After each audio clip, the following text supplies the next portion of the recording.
കേന്ദ്ര ഗവൺമെന്റിനെതിരെ UDDF നടത്തുന്ന ഒരു സമര പരിപാടിയെ കുറിച്ച് ആലോചിക്കുവാനും അപ്പോൾ വലിയൊരു യുദ്ധമുഖത്താണ് ഇപ്പോൾ നമ്മൾ ഉള്ളത് കൊണ്ട് ആ പരിപാടി 16-ാം തീയതി പന്തൂരിൽ നടത്തുന്ന പരിപാടിയും 20-ാം തീയതി മൊത്തത്തിൽ സംസ്ഥാനമൊട്ടാകെ നടക്കുന്ന പരിപാടിയും തൽക്കാലം മാറ്റിവെച്ചിട്ടുണ്ട്. യുദ്ധത്തിന് അവസാനം വരികയാണെങ്കിൽ പരിപാടി വളരെയധികം ഊർജ്ജമായി നടത്താമെന്ന് തീരുമാനിച്ചു.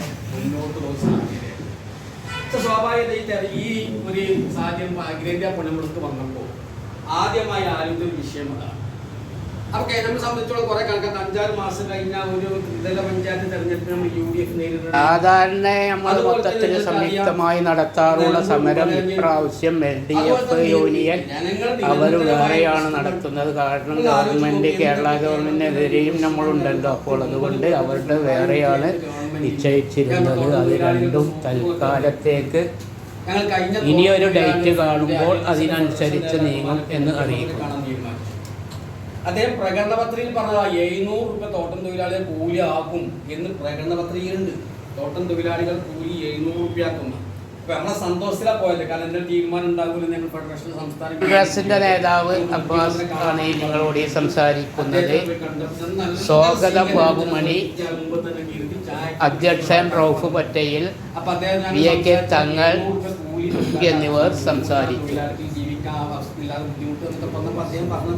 എന്താ പ്രശ്നം? 700 രൂപ കൂലിയാക്കാലല്ല പറഞ്ഞ് നമ്മൾ പറഞ്ഞതല്ല. 700 രൂപ കൂലി തീരുമാനിക്കും.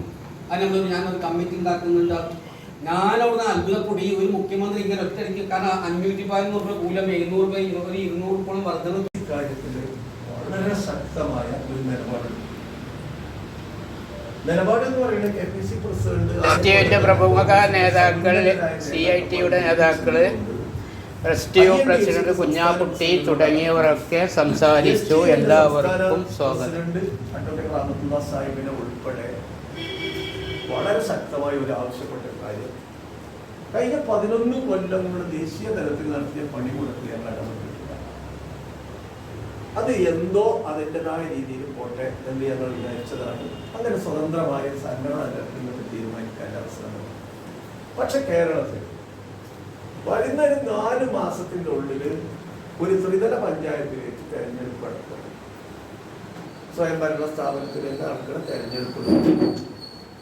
രണ്ടാമത് നിലമ്പൂർ പോലത്തെ വളരെ ശക്തമായ രീതിയിൽ കേരളത്തിന്റെ ഗതികൾ തീരുമാനിക്കുന്ന ഒരു നിയോജക മണ്ഡലത്തിലെ തെരഞ്ഞെടുപ്പ് എന്ന നിലക്ക് തന്നെ ഒരു മാൻഡേറ്റ് ഈ പിണറായി സർക്കാരിന്റെ. വീഡിയോ സബ്സ്ക്രൈബ് ചെയ്യാത്തവർ സബ്സ്ക്രൈബ് ചെയ്യുകയും ലൈക്ക് ചെയ്യുകയും മറ്റുള്ളവർക്ക് ഷെയർ ചെയ്ത് കൊടുക്കുകയും ചെയ്യണമെന്ന് വളരെ വിനീതമായ തെരഞ്ഞെടുപ്പിനെയും ബാധിക്കുന്നു. അടുത്ത് വരാനിരിക്കുന്ന ഒരു വർഷത്തിനുള്ളിൽ ഉണ്ടാകാൻ പോണ നിയമസഭാ തെരഞ്ഞെടുപ്പും 9 മാസത്തിനുള്ളിൽ ഉണ്ടാകണം നിയമസഭാ തെരഞ്ഞെടുപ്പും അതേപോലെ തന്നെ ഈ ത്രിതല പഞ്ചായത്തിലെ തെരഞ്ഞെടുപ്പും